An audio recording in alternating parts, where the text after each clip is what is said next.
With cars running in the 5-second and 250 plus mile an hour zone, it's understandable that drag racing is dangerous.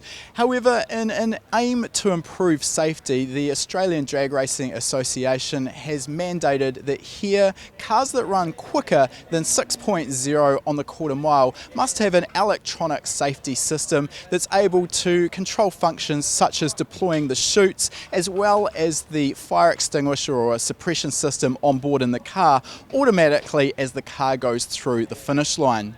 This is designed so that in the event that the driver is involved in an accident and becomes unconscious, the car will automatically have these safety functions triggered as it goes through the finish beams at the end of the drag strip.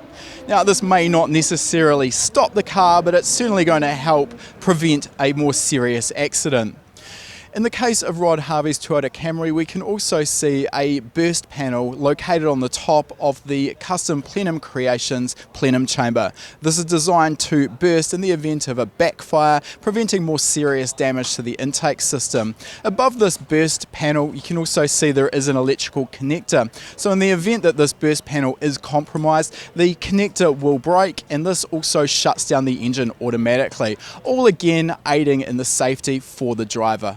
If you like that video, make sure you give it a thumbs up, and if you're not already a subscriber, make sure you're subscribed. We release a new video every week.